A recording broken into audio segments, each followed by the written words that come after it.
aking orchids na binigay ni Habi noong Valentine's Day. Natanggal lahat ng flower. So, ang gagawin ko guys ay i-repot ko siya. So, para next year, mabubloom ulit siya. Ito ginawa ko last year. Tapos, ito yung same thing ginawa ko guys sa una kong orchids na binigay ni Habi last 2022. Tapos, noong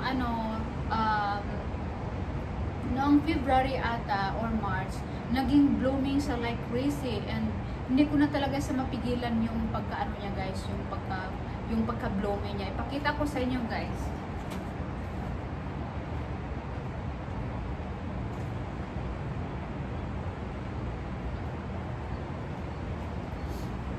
So ito yung last year na binigay ni Habi. Namamatay na yung iba.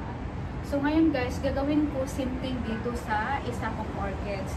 Kasi after 1 year guys, after ko repot yung orchids ko, grabe, hindi ko na talaga mapigilan yung pagka-fresh niya at pagka-blooming. Ito na ano siya ulit, may mga dahon-dahon na naman na lumalabas.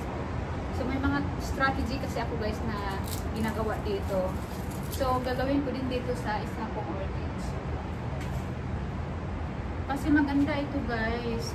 Kaya hindi ko talaga sinasayang yung mga bulaklak na binigay na sa akin ni Habi. Napaka-special ito. So, yeah.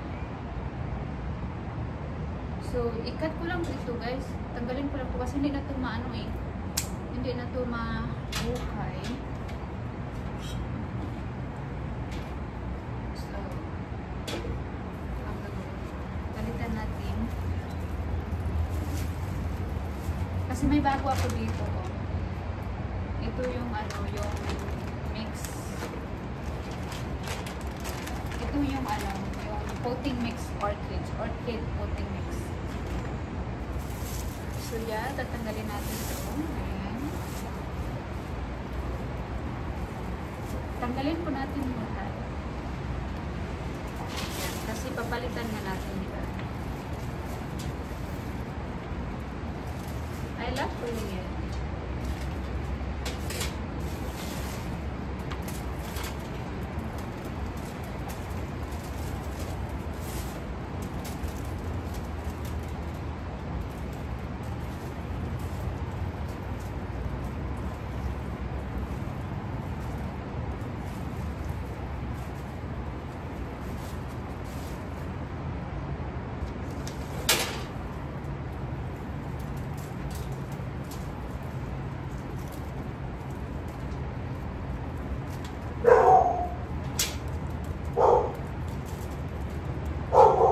Tanggalin lang natin itong mga dead roots.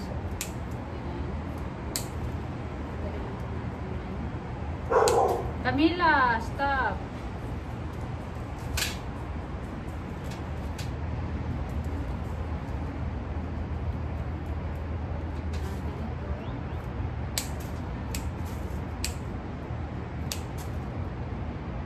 Kasi hindi na ito makakinabangan guys.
Dapat guys ito yung matira. Ito yung matira.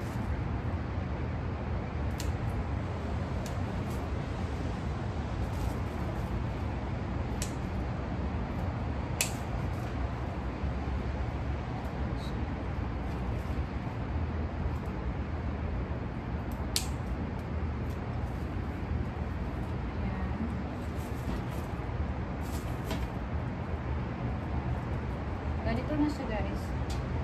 So ito ay cotton buds. Ito ay cotton na nilagyan ko ng ano, ng milk. Tapos ipahid ko lang siya dito. Ayan.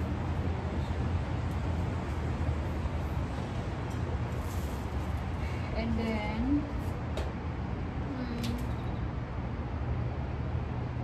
lagyan po natin ng bago.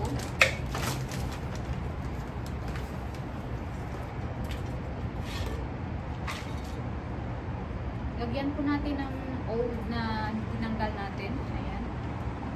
Tanggalin natin.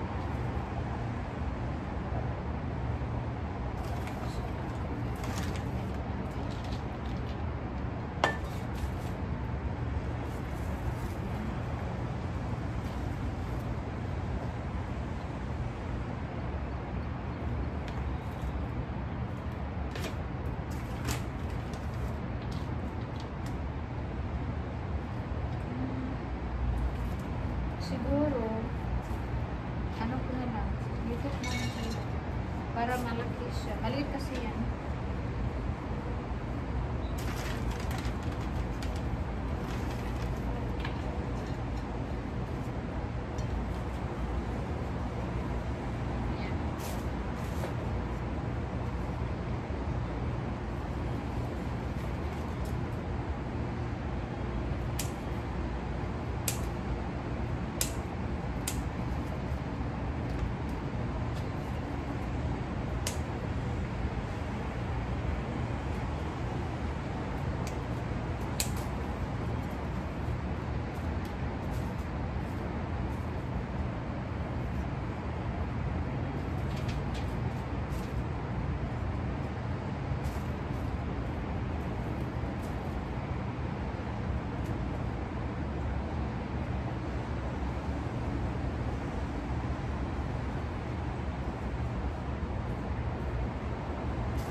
Ayan. So guys, so medyo fresh na po siya.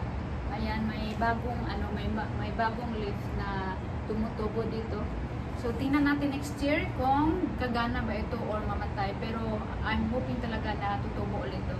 Kasi may ano na, may lumalabas na leaves.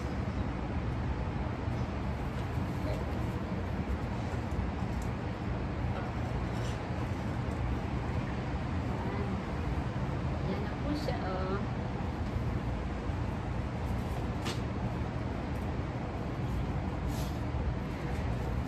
At ito, hindi ko alam ano gagawin ko dito, pero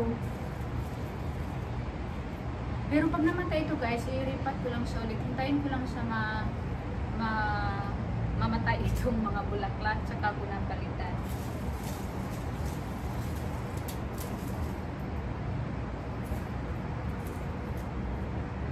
Pero okay pa naman ito. Pero pwede ko siyang ano, hintayin ko lang siyang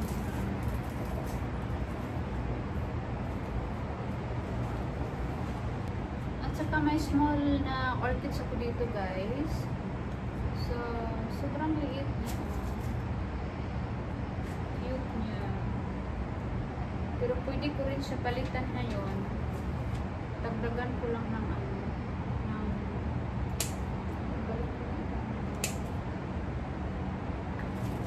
Sobrang dry.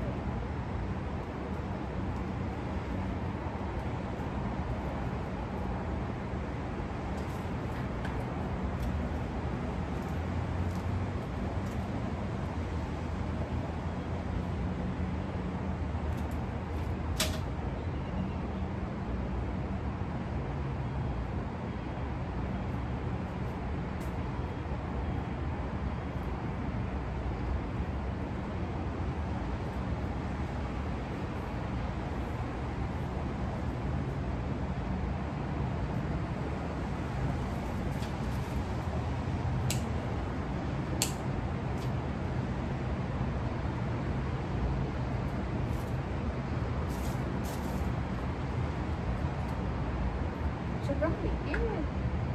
So, kanan ko lang sa maliit cottage.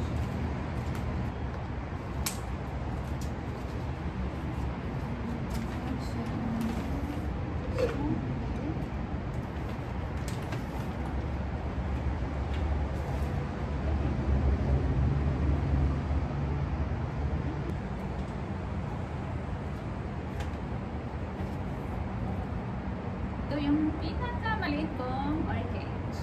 So, naripat ko din siya para isang gawain na lang ngayon. Thank you for being with me, guys. Bye-bye!